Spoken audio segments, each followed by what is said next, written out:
এই, আজকে চাউমিন বানানোর একটা রেসিপি শেখাবো, ঝটপট শিখে নাও। আমি কিন্তু বারবার শেখাতে পারবো না। প্রথমে একটা কড়াইয়ের মধ্যে জল নেব, হালকা গরম হয়ে গেলে সেটার মধ্যে লবণ দেব আর চাউমিনগুলোকে দিয়ে দেব। চাউমিনগুলো যখন হালকা সেদ্ধ হয়ে আসবে, বেশি সেদ্ধ না, হালকা সেদ্ধ, না হলে পরে ক্যাতক্যাতে হয়ে যাবে।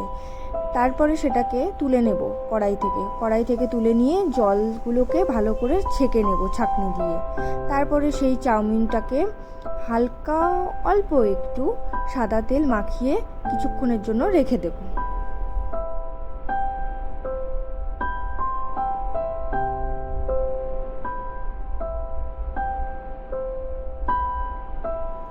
তারপর একটা ফ্রাইং প্যানকে গরম করে সেটার মধ্যে শুকনো লঙ্কা, দারচিনি, এলাচ আর কয়েকটা গোলমরিচ, অল্প লবঙ্গ আর একটুখানি লবণ নেব। সেটাকে ভালো করে টসিং করে ভেজে নেব। বুঝলে নাকি?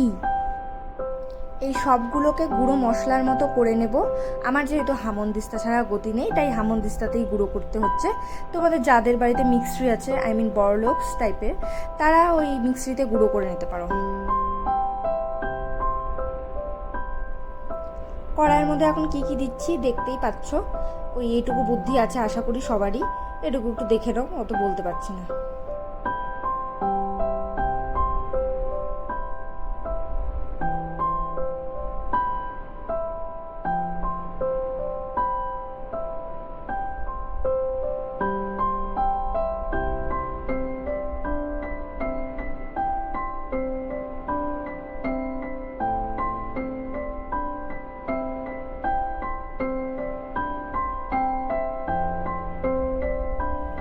অনেকের তো আবার সবজি পেটে ঢোকে না, তাই যার যেটা সবজি পছন্দ সেই আন্দাজে দিয়ে নিতে পারো।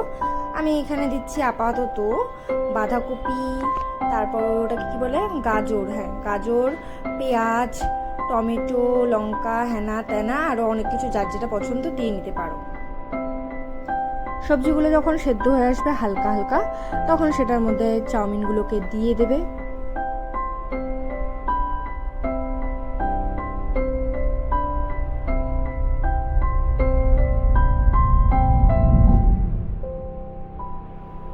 এখন হয়তো বলতে পারো এসব আবার কি, উফ, বলছি দাঁড়াও।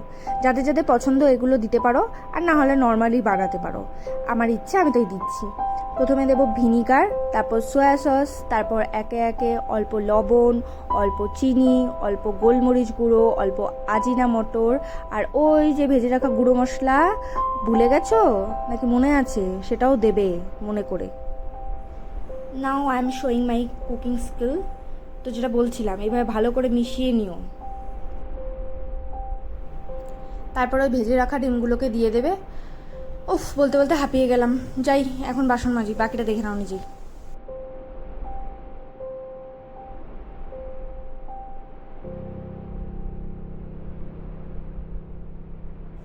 কিভাবে খাবে সেটা নিশ্চয়ই এখন শিখিয়ে দেবো না? গেট লস্ট, অসভ্য।